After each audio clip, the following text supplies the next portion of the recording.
Marcus Chin stared at his reflection in the coffee shop window, adjusting his tie for the third time in 10 minutes. The knot looked crooked, but everything about today felt off-kilter. His blind date with Sarah had been a disaster of epic proportions. She'd taken one look at him, mumbled something about a family emergency, and practically sprinted out of the restaurant before their appetizers arrived. Now he sat alone in his small apartment, nursing a beer and wondering where he'd gone wrong. The dating app had seemed so promising. Sarah's profile showed an intelligent woman who worked in xenobiology research. They'd exchanged messages about everything from terraforming techniques to the latest discoveries in the Outer Rim colonies. On paper, they were perfect for each other. Marcus worked as a communications specialist for the Terran Colonial Authority, translating between the dozens of alien languages humanity had encountered during their expansion into the galaxy. It wasn't glamorous work, but it paid well and kept him busy. Most people found his job fascinating until they realized how much of it involved sitting in front of computer screens, parsing linguistic algorithms, and cultural nuances. The apartment felt smaller than usual tonight. Through his window, he could see the sprawling metropolis of New Geneva, one of Earth's primary spaceports. Ships from across the galaxy arrived daily, bringing traders, diplomats, and refugees from conflicts in distant star systems. The city never slept, and neither did the constant hum of translation software that Marcus helped maintain. He'd moved here 3 years ago after completing his doctorate in xenolinguistics. The work was important. Miscommunications between species had started wars, ended peace treaties, and cost countless lives. Every day, Marcus helped prevent disasters by ensuring that humans could speak clearly with their galactic neighbors. But tonight, none of that mattered. He couldn't even communicate properly with a member of his own species. Marcus grabbed another beer from his refrigerator and settled onto his couch. The evening news droned in the background, reporting on trade negotiations with the Zalithian consortium and ongoing tensions near the Vega sector. Standard stuff. The galaxy was always teetering on the edge of something: war, peace, economic collapse, or breakthrough discovery. His comm unit chimed. For a moment, Marcus felt his heart skip. Maybe Sarah had reconsidered? Maybe she'd realized her hasty exit was rude and wanted to explain? Instead, the message was from his supervisor at the TCA. Emergency translation needed for a diplomatic incident on Kepler Station. A trade dispute had escalated, and the automated systems couldn't parse the cultural subtext of the hegemony representative's latest communication. Marcus sighed and set down his beer. Work never stopped, especially when it involved the hegemony. They were one of the older galactic civilizations with customs and linguistic traditions that span millennia. Their language included emotional undertones that human technology struggled to interpret accurately. He was reaching for his jacket when something tapped against his window. The sound came again, a deliberate knock against the reinforced glass of his 20th floor apartment. Marcus frowned. There was no balcony outside his window, no maintenance access. Whatever was making that noise shouldn't have been able to reach his window. Tap, tap, tap. Marcus approached the window cautiously. The city lights made it difficult to see clearly, but there was definitely something moving outside. Something small and dark against the glow of the urban skyline. He activated the window's external illumination and nearly fell backward. A child floated outside his window, suspended in midair without any visible means of support. But calling it a child wasn't quite accurate. The figure had the basic proportions of a human youngster, perhaps 8 or 9 years old, but its skin had a subtle scaled texture that caught the light. Small horns protruded from its forehead, and when it turned its head, Marcus caught a glimpse of reptilian eyes that seemed to glow with their own inner fire. The creature, for lack of a better word, gestured toward the window and held up what appeared to be a message cylinder, the kind used for formal diplomatic communications. Marcus stood frozen for several seconds, his rational mind struggling to process what he was seeing. Children didn't float. Children didn't have scales or horns or glowing eyes. And children certainly didn't deliver messages to 20-story apartment buildings in the middle of the night. The creature tapped again, more insistently this time. Marcus activated his comm unit and ran a quick scan of the area outside his building. The security sensors showed nothing unusual. According to the building's systems, there was nothing outside his window except empty air and the distant lights of air traffic. But Marcus could see the child clear as day. The creature appeared to be growing impatient. It pointed at the message cylinder again, then at Marcus, then back at the cylinder. The meaning was unmistakable. It had a delivery to make, and Marcus was the intended recipient. Against his better judgment, Marcus opened the Windows emergency access panel. The reinforced glass slid aside with a soft hiss, letting in the cool night air and the distant sounds of the city below. The child creature drifted closer, moving with an eerie grace that reminded Marcus of swimming motions, as if it were navigating through water rather than air. Up close, he could see more details that marked it as decidedly non-human. Its fingers ended in small claws, and when it smiled, a strangely reassuring expression despite the circumstances, Marcus caught a glimpse of sharp, pointed teeth. Marcus Chun. The creature's voice was clear and melodic, with an accent Marcus couldn't place. It spoke perfect English, but there was something underneath the words, a harmonic resonance that suggested the sounds were being produced by a very different vocal apparatus than human vocal cords. Yes, Marcus managed to say, I'm Marcus Chen. The creature extended the message cylinder toward him. I bring greetings from my mother, Her Magnificence Thyraxa of the Ember Courts. She requests your immediate presence for a matter of utmost importance. Marcus accepted the cylinder with trembling hands. It was warm to the touch and seemed to pulse slightly, as if it contained something alive. The metal was inscribed with symbols that hurt to look at directly, geometric patterns that seemed to shift and writhe when he wasn't focusing on them. Your mother? Marcus asked. Who is your mother? And how do you know my name? The child creature tilted its head, studying Marcus with those unsettling, glowing eyes. My mother is what your people would call a dragon, though that term is imprecise. As for how we know you, the creature paused, seeming to consider its words carefully. Your work with the translation protocols has drawn attention. There are those who have need of your particular skills. Translation protocols? Marcus felt like he was having a conversation in a dream. What does a dragon want with translation software? Not software, the creature said. Understanding. Communication between vastly different forms of consciousness. Your recent work on the hegemony linguistic matrices showed remarkable insight into non-human thought patterns. My mother believes you may be the key to preventing a catastrophe that could consume multiple star systems. Marcus looked down at the message cylinder in his hands. The geometric patterns seemed to be moving more rapidly now, pulsing in rhythm with his heartbeat. This is insane. Dragons aren't real. And even if they were, why would they care about galactic politics?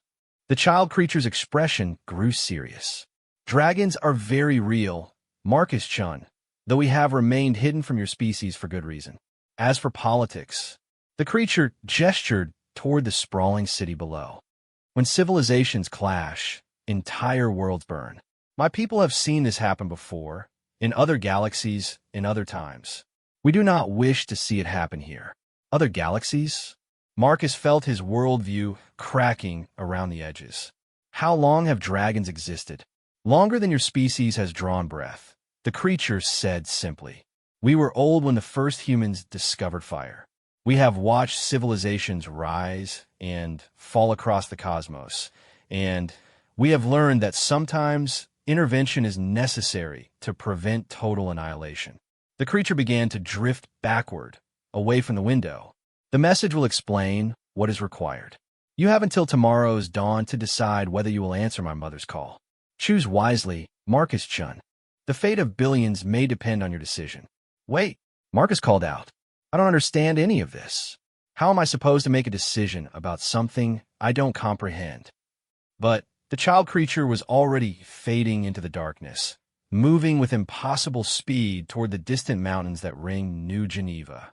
Within seconds, it had vanished completely, leaving Marcus alone with the pulsing message cylinder and 1,000 questions.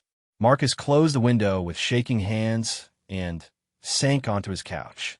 The cylinder felt heavier now, as if it contained the weight of worlds. He could feel something moving inside it, shifting and coiling like a living thing. His comm unit chimed again. Another message from his supervisor, more urgent this time. The situation on Kepler Station was deteriorating rapidly.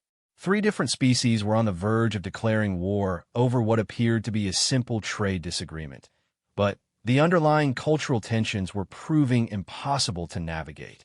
Marcus stared at the cylinder, then at his comm unit, then back at the cylinder.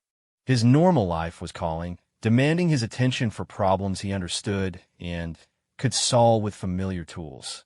But in his hands, he held a message from a creature that claimed to be the child of a dragon, speaking of catastrophes and interventions and the fate of billions. The rational part of his mind insisted that he was hallucinating, that stress from his failed date had triggered some kind of psychological break. Dragons didn't exist. Children didn't fly. And mysterious message cylinders definitely didn't pulse with their own inner light. But the cylinder was real. He could feel its warmth, smell the strange metallic scent it gave off, hear the faint humming sound it made when he held it close to his ear. Marcus set the cylinder on his coffee table and stared at it for a long moment. Whatever was inside, whatever message this Thyraxa wanted to deliver, it would change everything. He could feel it in his bones, the same way he could sense when a translation was about to unlock a completely new understanding of an alien culture. Tomorrow's dawn was only 6 hours away. Marcus reached for the seal on the message cylinder, then stopped. Once he opened it, there would be no going back. His quiet life as a translation specialist would be over, replaced by something vast and dangerous and utterly beyond his current comprehension. But maybe that wasn't such a bad thing. After all, his quiet life wasn't exactly working out for him. His dating life was a disaster. His job was becoming routine, and he spent most of his time alone in his apartment, translating other people's conversations without being part of any meaningful dialogue himself. The cylinder pulsed brighter, as if sensing his internal debate.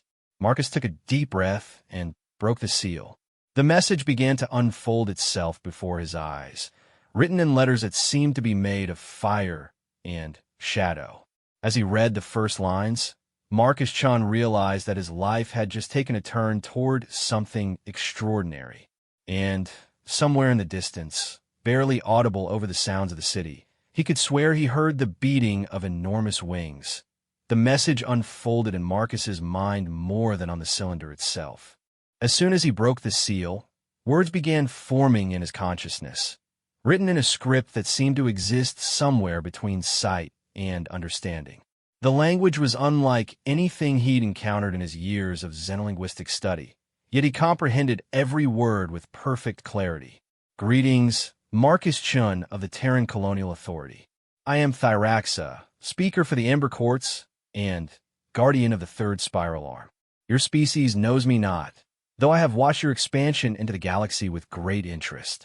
You have proven yourself capable of building bridges between minds that think in fundamentally different patterns. This skill is now desperately needed. Marcus set the cylinder down carefully, his hands trembling. The words continued to flow through his mind, accompanied by images that seemed to bypass his eyes entirely and write themselves directly onto his consciousness. 3 cycles ago, your people made contact with the hegemony of Vexhai. You translated their initial communications and established the framework for peaceful coexistence. What your authorities did not realize is that the Vexhai are fleeing something, a force that has consumed 17 star systems in the Outer Rim. They call it the Silence. Images flashed through Marcus's awareness. Vast ships of organic design moving through space like swimming creatures, planets turning gray and lifeless, entire civilizations simply vanishing without trace or explanation. The scope of destruction was staggering, involving billions of lives across hundreds of worlds. The Silence does not conquer in any manner your species would recognize. It does not take territory or resources. Instead, it consumes communication itself. Wherever it passes, the ability for different forms of consciousness to understand one another disappears. Species that have cooperated for millennia suddenly find themselves unable to comprehend their neighbors' most basic concepts. Trade collapses. Alliances shatter. Worlds descend into chaos and isolation. Marcus stood up abruptly, pacing his small apartment as the implications washed over him. He'd spent years studying how miscommunication could escalate into conflict, but this was something else entirely: the deliberate destruction of understanding itself. The silence feeds on the collapse that follows. It draws power from the fear and confusion that emerge when consciousness can no longer bridge the gaps between different forms of awareness. Each world that falls makes it stronger, more capable of spreading its influence across greater distances. The images in Marcus's mind shifted, showing him star charts he'd never seen before. The silence appeared as a spreading dark stain across the galaxy's outer edge, moving steadily inward. At its current rate of expansion, it would reach the core worlds, including Earth, within 5 standard years. Your translation protocols represent something the silence has not encountered before. Where other species rely on technological solutions or telepathic abilities, humans have developed a purely analytical approach to cross-species communication. You build understanding through careful observation of patterns, through patient study of how different minds organize information. This methodology appears to be resistant to the silence's influence. Marcus sank back onto his couch, overwhelmed.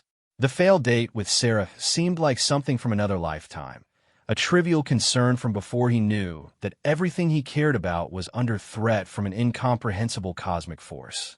I have observed your work from afar, Marcus Chen. Your recent breakthrough with the hegemony temporal-linguistic matrices showed remarkable insight. You recognize that the Vexhi do not experience causality in the same linear fashion as humans, and you develop translation protocols that account for their non-sequential thought patterns. This represents a level of understanding that goes beyond mere technical skill. The message paused, and Marcus felt a weight settling around him like an invisible cloak. When the words resumed, they carried a different tone, urgent, personal, almost pleading. The Ember Courts have maintained neutrality in galactic affairs for over 10,000 years. We have watched civilizations rise and fall without interference, believing that each species must find its own path through the cosmos. But the silence represents something beyond natural evolution or conflict. It is antithetical to consciousness itself, a force that seeks to return the universe to a state of perfect isolation where no mind can touch another. New images flowed through Marcus's awareness. Dragons soaring between stars, their scales glowing with inner fire as they moved through the vacuum of space as easily as through atmosphere. They were magnificent creatures, ancient beyond human comprehension, with eyes that held the wisdom of eons. We dragons achieved faster-than-light travel not through technology, but through our ability to exist simultaneously in multiple dimensional layers. Our consciousness spans across space-time in ways that allow us to perceive connections that other species miss. This gift has made us natural observers, able to see the larger patterns that govern galactic civilization. Marcus realized he was holding his breath. The scope of what he was learning threatened to overwhelm his capacity for rational thought. Dragons were real, had always been real, existing alongside humanity and every other species in the galaxy while remaining completely hidden. But our perspective comes with limitations. We see patterns, but we sometimes miss the details that matter to individual lives. We understand cosmic forces, but we struggle with the immediate concerns that drive daily existence for most conscious beings. This is why we need you, Marcus Chun. You understand both the technical aspects of communication and the emotional realities that make communication meaningful. The message cylinder on his coffee table began to glow brighter, and Marcus felt a strange pulling sensation, as if something vast was trying to draw him into the device itself. The silence has reached the Kepler station system. The trade dispute your superiors asked you to resolve is not what it appears to be. The Vex High delegation is trying to warn your people, but their message is being corrupted by the silence's influence. Each time they attempt to explain the true nature of the threat, their words become more garbled, their meaning more obscured. Soon, they will lose the ability to communicate entirely, and panic will spread throughout the station. Marcus shot to his feet again, reaching for his comm unit. If there were people in immediate danger, he needed to contact the TCA immediately. But before he could activate the device, new words flowed through his consciousness, stopping him cold. Your superiors will not believe you if you try to explain what is happening. How could they? They have no frame of reference for the silence, no way to comprehend a threat that attacks the very foundation of understanding. They will assume you are experiencing a psychological break or that you have been compromised by hostile alien influences. Your warnings will be dismissed, and precious time will be lost. Marcus felt frustration building in his chest. If he couldn't warn the authorities, how was he supposed to help? He was just one person, a translator with expertise in alien languages. What could he possibly do against a cosmic force that had already destroyed 17 star systems? You can do what no one else can do, Marcus-chun. You can forge new forms of understanding that the silence cannot corrupt. Your human approach to translation, analytical, persistent, built on careful observation rather than technological shortcuts, represents a unique tool in this fight. But it will require more than your current knowledge and abilities. The cylinder began to pulse in rhythm with Marcus's heartbeat, and he felt a strange warmth spreading through his chest. The sensation was not unpleasant, but it was definitely not normal. The message you hold contains more than words. It carries within it a fragment of dragon consciousness, carefully prepared to enhance your existing abilities without overwhelming your human neural structure. If you accept this gift, you will gain the ability to perceive communication on levels that your species has never accessed before. You will see the deeper patterns that connect all forms of consciousness, the hidden threads that bind minds across species and cultures. Marcus stared at the cylinder, understanding that he was being offered something that would change him forever. The implications were staggering. If he accepted this enhancement, he would no longer be entirely human. But if he refused, countless beings across the galaxy would lose the ability to understand one another, and civilization itself would collapse into chaos. The choice must be made freely, Marcus-chun. Dragons do not compel or coerce. We offer knowledge and perspective, but the decision to accept these gifts must come from your own will. If you agree to help us fight the silence, you will gain abilities beyond your current imagination. But you will also accept responsibilities that extend far beyond your individual existence. The warmth in Marcus's chest intensified, and he realized that the enhancement process had already begun. Simply by reading the message, by allowing the dragon's words to flow through his consciousness, he was being changed. The question was whether he would embrace the transformation or resist it.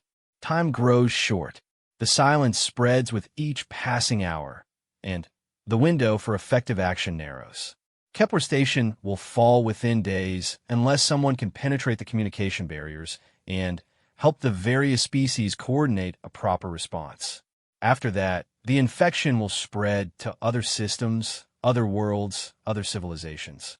Marcus thought about all the translation work he'd done over the years, all the misunderstandings he'd helped resolve, all the conflicts he'd helped prevent through careful, patient bridge building between different ways of thinking. This was the same work, just on a scale that dwarfed anything he'd previously imagined. If you choose to accept our offer, you will not face this challenge alone. The Ember Courts will provide guidance and support, and you will gain access to resources that span multiple galaxies. But the primary responsibility will rest with you, Marcus-chun. You will become humanity's voice in a cosmic conversation that will determine whether consciousness itself survives in this region of space-time. The cylinder's glow was now bright enough to illuminate his entire apartment, and Marcus felt the dragon consciousness pressing gently against the edges of his mind, waiting for permission to complete the transformation. What is your answer, Translator of Worlds? Marcus closed his eyes and thought about Sarah, about the failed date that had seemed so important just hours ago. He thought about his quiet apartment, his routine job, his carefully structured life that kept him safe from uncertainty and risk. Then he thought about billions of beings across the galaxy losing the ability to understand one another, about worlds descending into chaos, about an ancient evil that sought to isolate every conscious mind from every other. Marcus opened his eyes and picked up the glowing cylinder. "Yes," he said aloud, "I accept." The transformation began immediately. The transformation hit Marcus like a wave of molten gold flowing through his neural pathways. For a moment that stretched into eternity, his consciousness expanded beyond the boundaries of his physical form, touching something vast and ancient that had been watching the galaxy turn for millennia. Marcus found himself standing in a space that existed somewhere between his apartment and another dimension entirely. The walls of his living room flickered in and out of existence, replaced by sweeping vistas of star-filled void punctuated by floating islands of crystalline formations. On the largest of these islands stood a creature that defied every preconception Marcus had held about dragons. Thyraxa was not the medieval European dragon of human mythology. She was elegant beyond description, her form shifting between solid matter and pure energy as she moved. Her scales were not scales at all, but patterns of light that flowed across her surface like aurora borealis given physical form. When she spoke, her words carried harmonies that seemed to resonate in frequencies both above and below human perception. "Welcome, Marcus Chun," Thyraxa said, and her voice was the sound of stars being born. "You have crossed the threshold from observer to participant. Do not fear the changes you feel. Your human consciousness remains intact, but it has been enhanced to perceive layers of reality that were previously invisible to your species." Marcus looked down at his hands and saw that they, too, were flickering between solid flesh and something that looked like concentrated starlight. "What's happening to me?" he asked, surprised to find that his voice carried new harmonics, echoes of the dragon's speech patterns. "You are learning to exist on multiple dimensional planes simultaneously," Thyraxa explained. "This is necessary if you are to combat the silence effectively. The entity operates by severing the connections between different layers of consciousness. To resist its influence, you must be able to maintain communication across all possible dimensional frequencies." The crystalline island beneath Marcus's feet began to rotate, and suddenly he could see the entire galaxy spread out below them like a vast spiral of light and shadow. Dark patches marked the systems that had already fallen to the silence, and Marcus could see the infection spreading inward along established trade routes and communication networks. "The silence is not truly alive in any sense that your species would recognize," Thyraxa continued. "It is more akin to a virus of consciousness, a pattern that propagates by destroying the very thing it feeds upon. Each world that falls provides energy for further expansion, but also reduces the total amount of consciousness available in the universe." Marcus watched the dark patches pulse with malevolent energy, and he began to understand the true scope of what they were facing. It's tried to return the universe to a pre-conscious state, he realized. A time when matter existed without awareness, without the ability to observe and understand itself. Precisely. Thyrax's approval carried the warmth of solar fire. "You grasp the fundamental nature of the threat quickly. This is why we believe you can succeed where others have failed. The silence has consumed civilizations far older and more powerful than humanity, but they all relied on technological solutions to communication challenges. You humans have developed something unique, the ability to build understanding through pure analytical thought." The view shifted, zooming in on the Kepler station system. Marcus could see the massive space station rotating slowly in orbit around the system's primary star, its docking bays filled with ships from dozens of different species. But there was something wrong with the scene. The normal flow of traffic seemed erratic, chaotic, as if the various ships were no longer able to coordinate their movements effectively. The HFY delegation arrived at Kepler Station 3 days ago, Thyraxa explained. They have been trying to warn your people about the silence, but each time they attempt to communicate the true nature of the threat, their message becomes more garbled. The station's automated translation systems are beginning to fail, and fear is spreading among all the species present. Marcus could see the problem now with his enhanced perception. The silence wasn't just preventing communication. It was corrupting the very concepts that different species use to organize their thoughts. Ideas that should have been simple to translate were becoming tangled webs of confusion and misunderstanding. How long before the station falls completely? Marcus asked. At the current rate of degradation, perhaps 18 of your hours, Thyraxa replied. After that, the various species will be completely unable to understand one another. Panic will set in, and the station will likely tear itself apart as different groups resort to violence out of frustration and fear.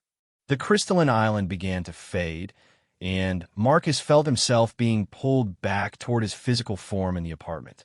But now he retained access to the enhanced perception, able to see the layers of reality that had been invisible before.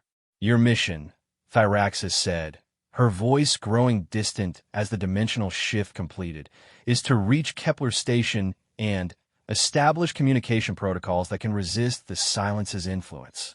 You will need to work with the HFY delegation to understand their warning, then coordinate a response that involves all the species present. Marcus found himself back in his apartment, but everything looked different now. He could see the electromagnetic patterns flowing through the building's communication systems, the quantum entanglements that connected his comm unit to the galactic network, the subtle energy fields that indicated the presence of consciousness in the apartments around him. How do I get to Kepler Station? He asked aloud, knowing that Thyraxa could still hear him despite the dimensional separation. A ship is already approaching your building, came the reply.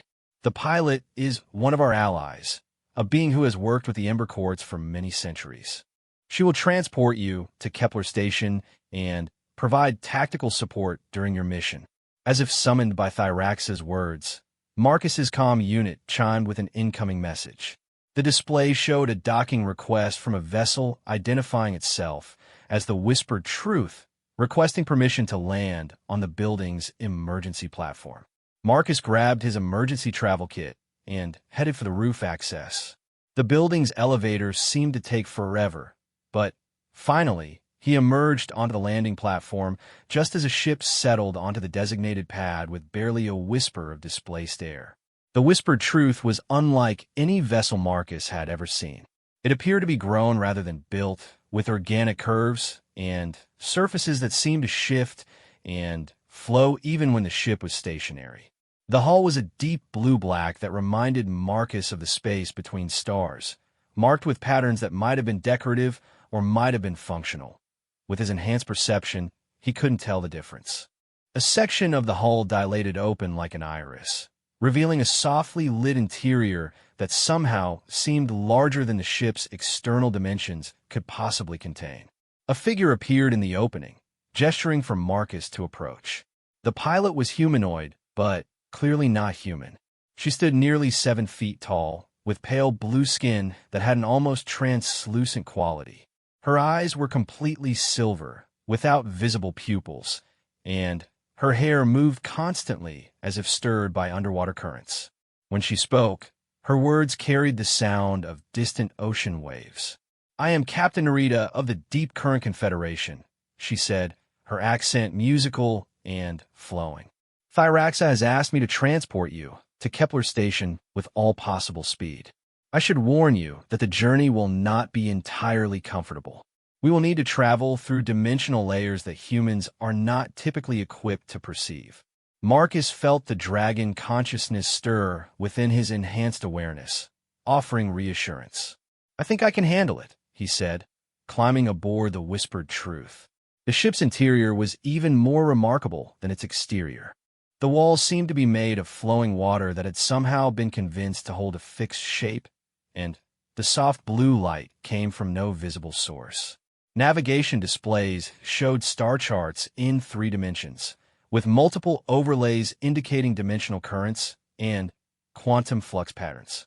"Strap yourself in," Narita advised, gesturing to a chair that molded itself to Marcus's body as soon as he sat down. "Transition to hyperspace will begin momentarily." Marcus had traveled faster than light before, but always in conventional human ships that used established jump points and carefully calculated trajectories. The whispered truth operated on completely different principles.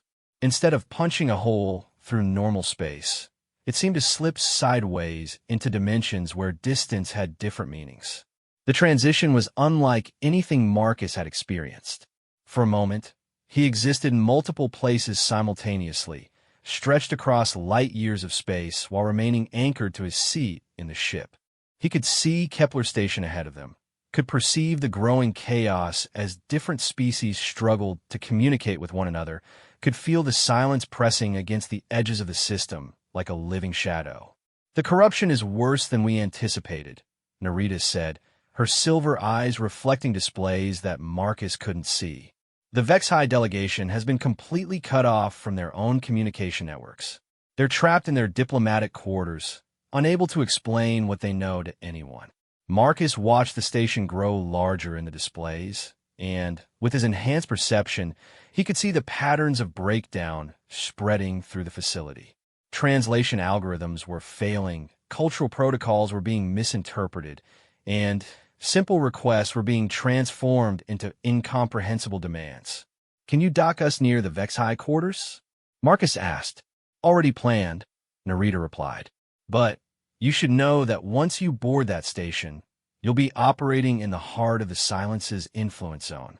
Your enhanced abilities will help, but the entity will recognize you as a threat and focus its attention on disrupting your efforts." Marcus felt the weight of responsibility settling on his shoulders.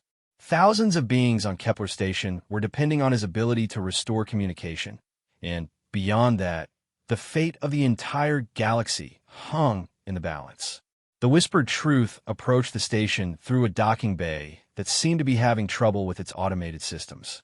Ships were backing up in the approach corridors, their pilots unable to understand the conflicting signals being transmitted by the station's traffic control. "One more thing," Narita said as they prepared to dock. "The Vex-High experience time differently than humans. When you meet with their delegation, remember that their past, present, and future exist simultaneously in their consciousness. They may speak of events that haven't happened yet, as if they were memories from yesterday." Marcus nodded, drawing on his years of experience with nonlinear thought patterns.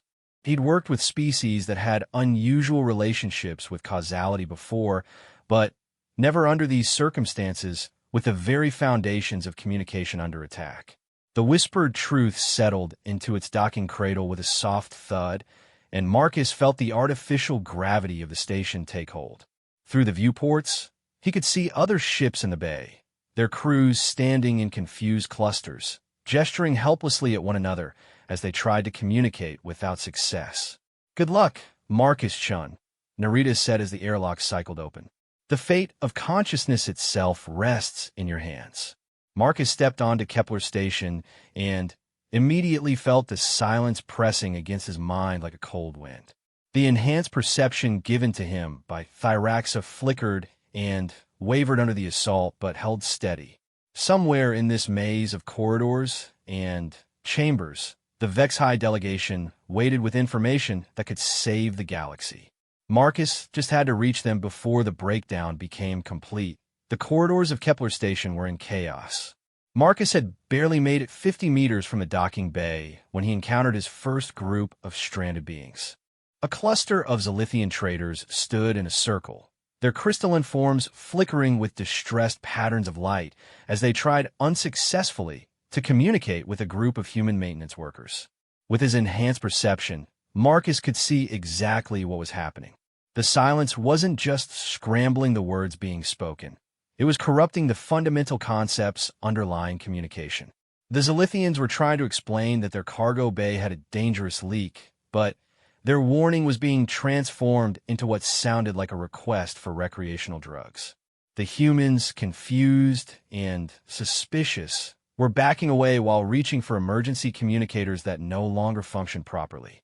Marcus approached the group carefully, drawing on the dragon consciousness within him to stabilize his own communication patterns.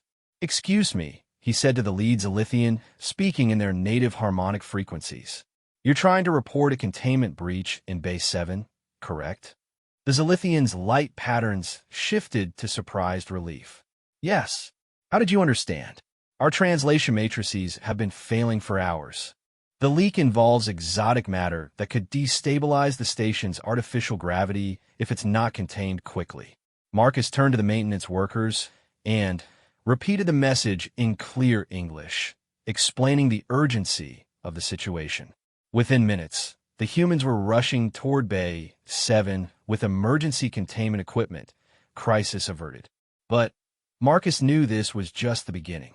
The Silence's influence was growing stronger with each passing hour, and soon even his enhanced abilities might not be enough to maintain clear communication. He made his way through the station's main thoroughfare, stopping repeatedly to help resolve misunderstandings that were growing more severe by the minute. A delegation of insectoid diplomats from the Hive worlds had somehow become convinced that the station's security forces were planning to arrest them for war crimes. A group of aquatic beings from Oceanus Prime were trapped in their environmental suits because their life support requests were being interpreted as terrorist threats. Each successful translation felt like swimming upstream against an increasingly powerful current. The silence wasn't just passive interference. It was an active, malevolent presence that seemed to learn from each of Marcus's successes, adapting its corruption patterns to counteract his efforts. By the time Marcus reached the diplomatic quarter where the Vexi delegation was housed, he was exhausted from the constant mental effort required to maintain clear communication. The dragon consciousness within him provided support, but he could feel even that ancient power being stretched thin by the Silence's assault. The diplomatic quarter was eerily quiet, where there should have been the constant bustle of interpreters, security personnel, and support staff. Marcus found empty corridors and sealed chambers. The few people he encountered were moving in confused, aimless patterns, unable to understand even basic directional signs. The Vexi quarters were located in a secure section that required special authorization to access. Marcus approached the checkpoint, where a human security officer sat staring blankly at a console covered with error messages in a dozen different languages. "I'm Marcus Chun from the Terran Colonial Authority," Marcus said, showing his identification. "I need to speak with the Vexi delegation immediately." The security officer looked up with glazed eyes. "The what delegation? I don't understand what you're saying. The computer keeps showing me symbols that hurt to look at, and everyone who comes through here speaks gibberish." Marcus realized that the officer was experiencing the advanced stages of communication breakdown. The silence had progressed beyond scrambling specific messages to corrupting the victim's ability to process language itself. If this continued, the man would lose the ability to communicate entirely, trapped in a prison of his own consciousness. Drawing on his enhanced abilities, Marcus reached out and touched the officer's hand. The dragon consciousness flowed through the contact, temporarily clearing the Silence's influence from the man's mind. "Can you understand me now?" Marcus asked. The officer blinked rapidly, awareness returning to his eyes. "Yes, what happened?" "I felt like I was drowning in confusion. Nothing anyone said made sense." "The station is under attack by something that targets communication itself," Marcus explained quickly. "I need to reach the Vexi delegation. They have information that could save everyone here." The officer nodded and began working at his console with renewed clarity. "Bay 12, Section 7. But, sir, whatever that thing was that just happened to me, it's getting worse throughout the station. People are starting to panic when they can't make themselves understood." Marcus thanked the officer and hurried deeper into the diplomatic quarter. The Vexi quarters were clearly marked, but when he reached the entrance, he found it sealed with emergency locks.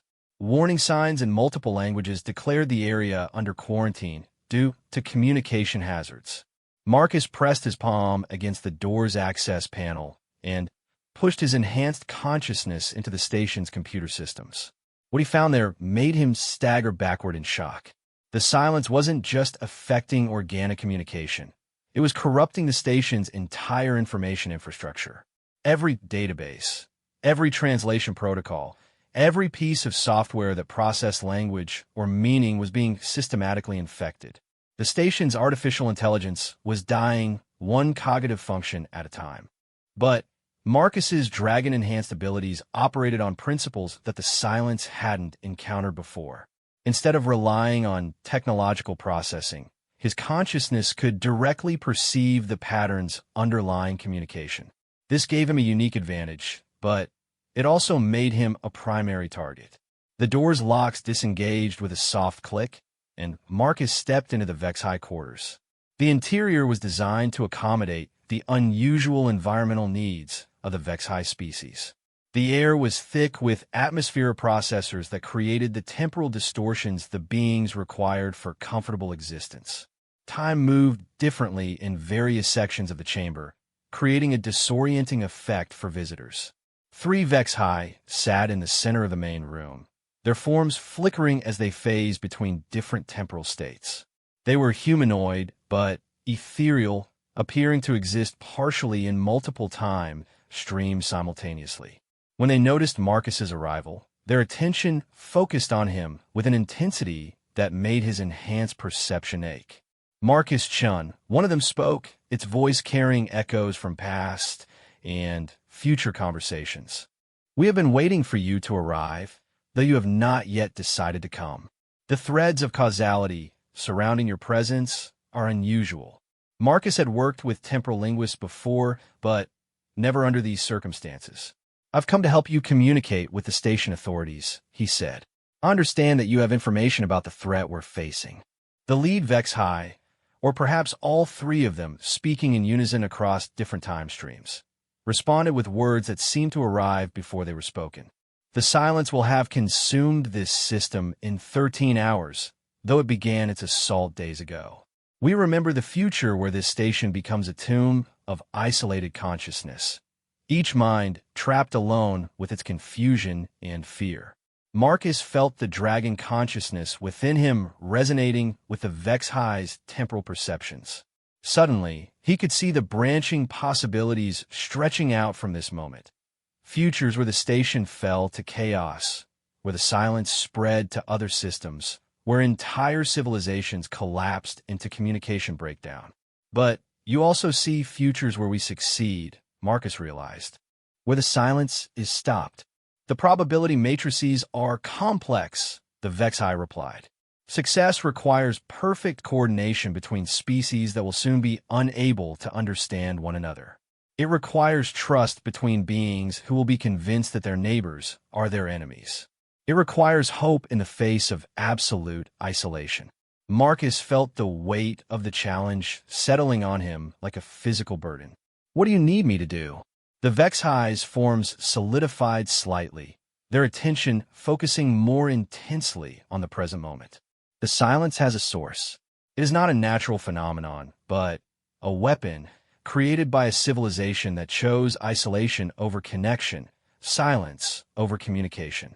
The weapon was designed to spread across space, consuming the bonds between conscious minds. Images flowed into Marcus's consciousness.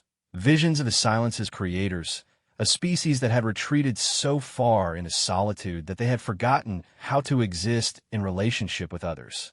In their paranoia and fear, they had built the ultimate defensive weapon, a force that would ensure no other mind could ever touch theirs again. The weapon can be deactivated, the Vex-High continued, but only through a coordinated effort involving multiple species working in perfect harmony. Each species must contribute a unique element to the solution, but they must do so while the silence actively works to prevent any cooperation. Marcus understood the cruel irony. The only way to defeat a weapon designed to destroy communication was through the most complex communication challenge imaginable. I need to address the entire station, Marcus said. Every species, every delegation, every crew member. They need to understand what we're facing and what's required to stop it. The Vexhi's temporal perception showed them multiple branching futures radiating from this decision. The announcement will trigger panic in 73% of probable outcomes. Most beings will refuse to believe the scope of the threat. Some will attempt to flee, spreading the silence to other systems. But in some futures it works? Marcus asked. In 12.7% of probable outcomes, your announcement catalyzes the cooperation needed to defeat the silence. The success rate increases to 29.4% if the dragon consciousness within you assumes a more active role in the communication. Marcus felt Thyrax's presence stir within his enhanced awareness. The ancient dragon had been monitoring his progress, ready to provide additional support when needed. The time for subtlety has passed. Thyrax's voice echoed in Marcus's mind. If you are to succeed, you must reveal the full scope of our alliance. The beings on the station must understand that they face a threat that spans galaxies and ages. Marcus nodded, steeling himself for what came next. He would have to use the station's communication systems to reach every conscious being aboard, speaking to dozens of species simultaneously while the silence actively worked to corrupt his message. The Vexhi stood as one, their forms shifting to accommodate multiple temporal states. We will anchor the communication in temporal stability, ensuring that your words reach their intended recipients regardless of when they are spoken or heard.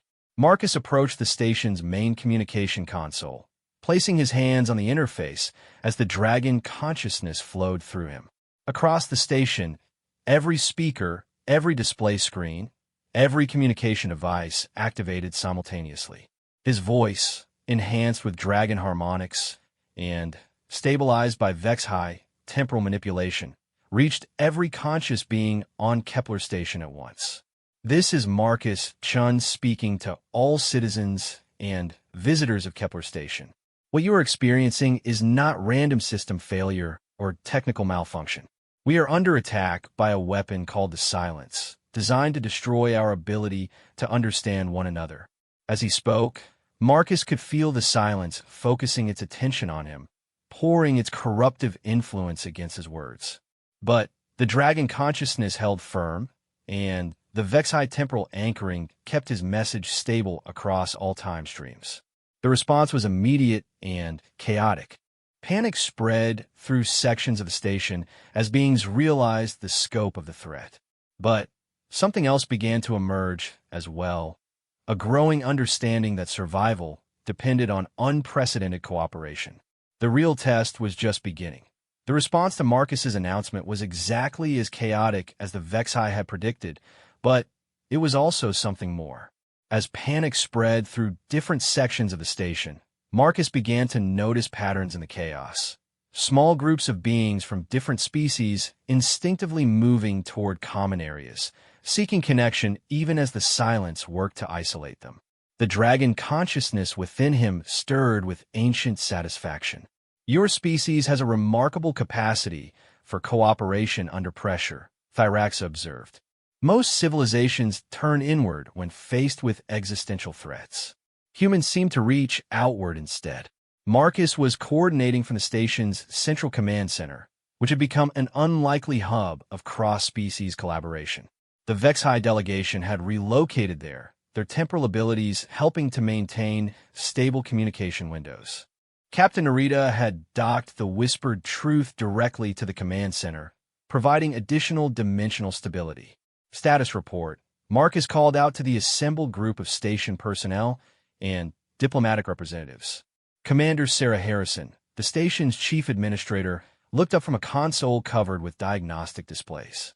Marcus was startled to realize this was the same Sarah from his failed blind date, though that connection seemed to belong to another lifetime. The silence has infected 70% of our communication networks, Sarah reported, showing no sign of recognizing Marcus in his transformed state. We're losing translation protocols every few minutes. But the weird thing is some of the older, more basic systems are holding steady. Marcus nodded, understanding the pattern. The silence targets sophisticated communication technologies first. Simple, direct interaction is harder for it to corrupt.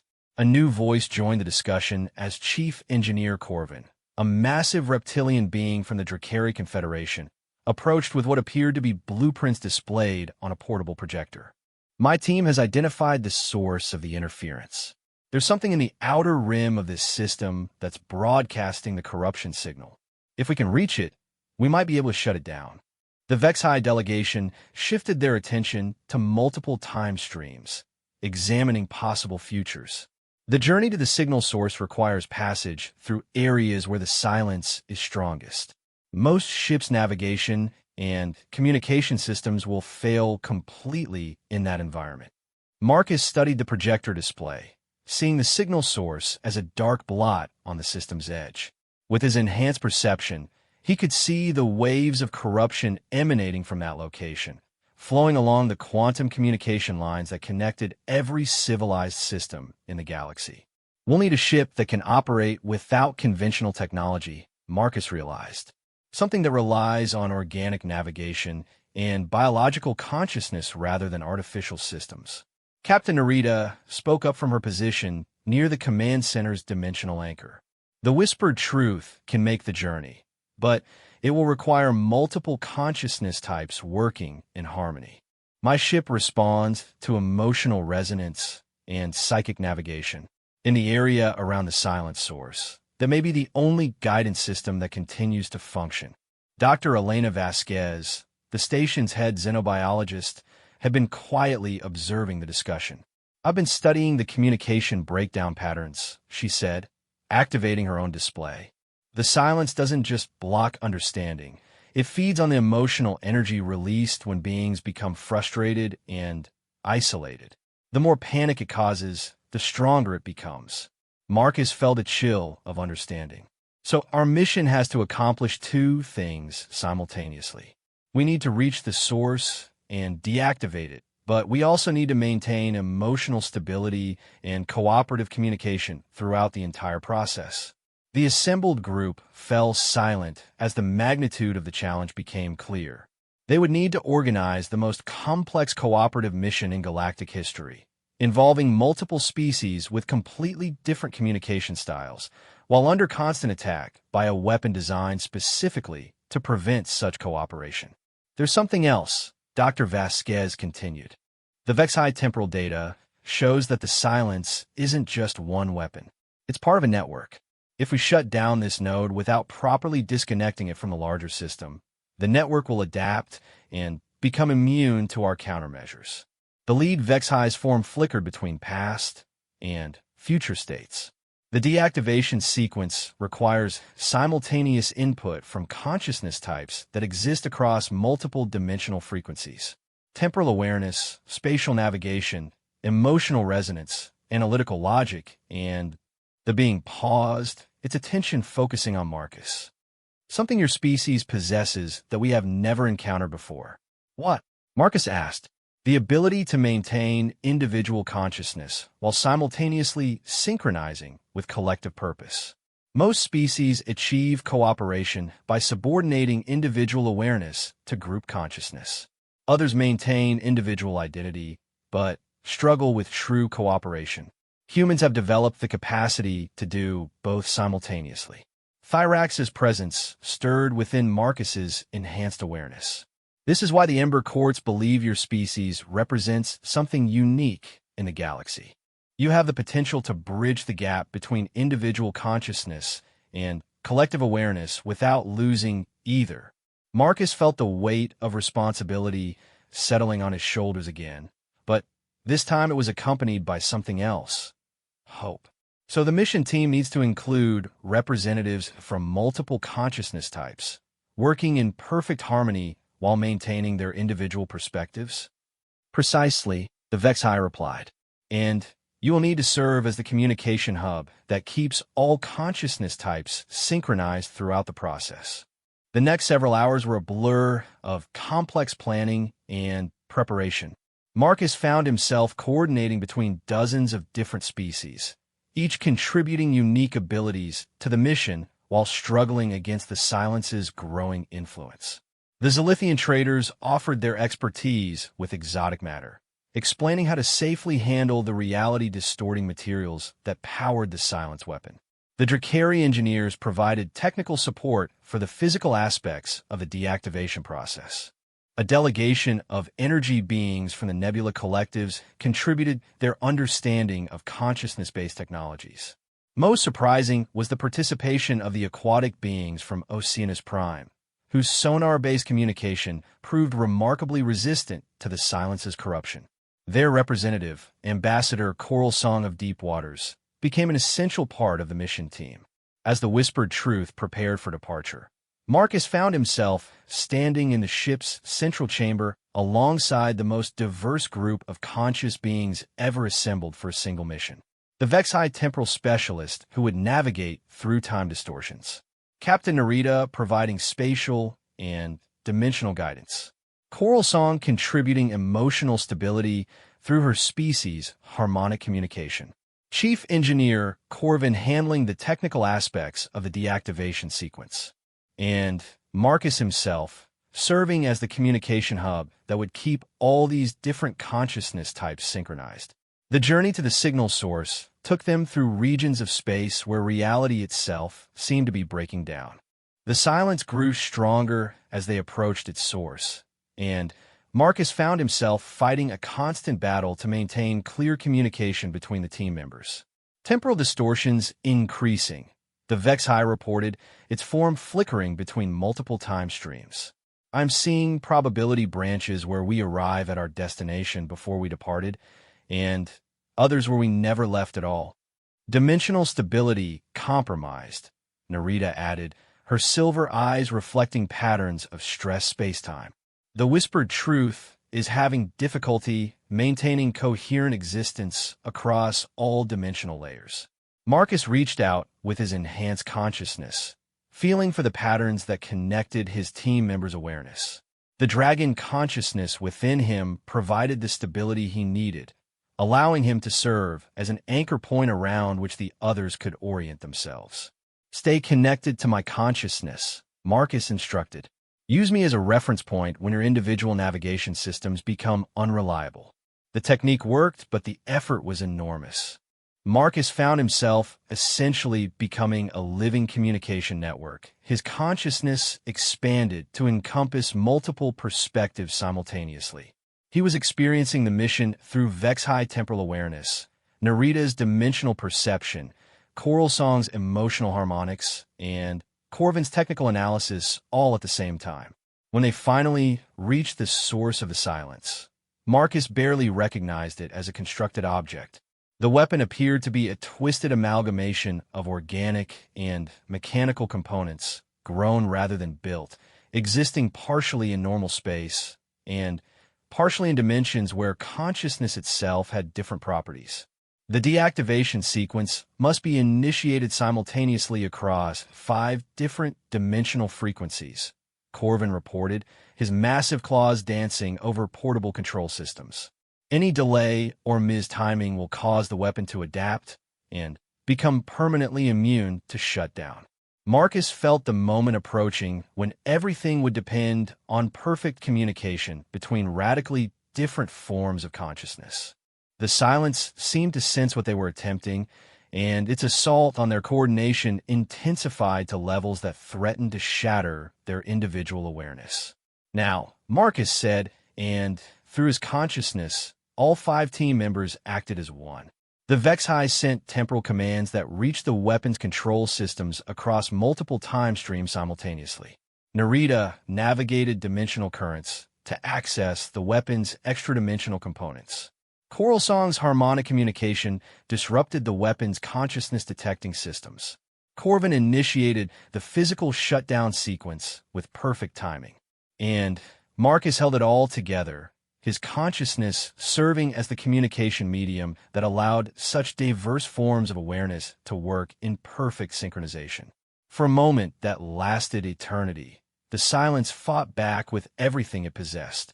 Marcus felt his individual awareness stretching to the breaking point as he maintained the connection between his team members. The dragon consciousness within him blazed with ancient fire, providing the strength needed to resist the weapon's final assault. Then, suddenly, it was over. The silence didn't fade gradually. It simply stopped, as if a cosmic switch had been thrown.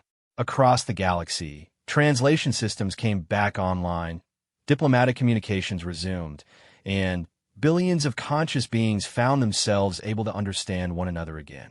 Marcus collapsed in the Whispered Truth's central chamber, his enhanced consciousness slowly returning to normal human parameters. The dragon awareness remained, but as a gentle presence rather than the blazing beacon it had been during the mission. Status report, he managed to ask. Silence weapon deactivated and disconnected from the larger network. Corvin reported with satisfaction. The corruption signal has stopped broadcasting entirely. Temporal streams stabilizing, the Vex High added. All probable futures now show successful prevention of galactic communication collapse. Captain Narita was already setting course for Kepler Station, her silver eyes bright with accomplishment. The return journey should be much easier. Reality itself seems more stable now that the weapon isn't constantly distorting space-time. As they traveled back toward the station, Marcus found himself reflecting on how much his life had changed in such a short time. Less than 48 hours ago, his biggest concern had been a failed blind date. Now he had helped save galactic civilization and forged the most successful interspecies cooperation effort in recorded history. His comm unit chimed with an incoming message as they approached Kepler Station. To his surprise, it was from Sarah Harrison, the station commander who had been his blind date. Marcus? I just realized who you were during the mission briefing. I wanted to apologize for running out on our date. I had just received word about the communication failures starting on the station, and I panicked about having to cut our evening short for work. I had no idea you were the Marcus Chun who would end up saving us all. Marcus smiled, remembering the man who had sat alone in a coffee shop worrying about his social life. That person felt like a distant memory now, though it had only been 2 days. Don't worry about the date, he replied. I think everything worked out exactly as it was supposed to. The Whispered Truth docked at Kepler Station to find the entire facility celebrating. Representatives from dozens of species were working together to repair the damage caused by the silence. Their cooperation now enhanced by the shared experience of nearly losing the ability to communicate entirely. Thyrax's presence stirred within Marcus's consciousness one final time. Your mission is complete, Marcus Chun, but your journey is just beginning. The Ember Courts will have need of your unique abilities again, and the galaxy is vast with wonders and challenges yet to be discovered. Marcus nodded, understanding that his quiet life as a translation specialist was over forever. But as he looked around at the diverse beings working together in harmony, he realized he had found something far more valuable than a peaceful routine. He had found his purpose in the symphony of understanding that connected all conscious beings across the stars. And somewhere in the depths of space, other dragons watched and waited, knowing that humanity had proven itself capable of bridging any gap between minds that thought in different ways. The universe had become a more connected place, and Marcus Chun had helped make it so.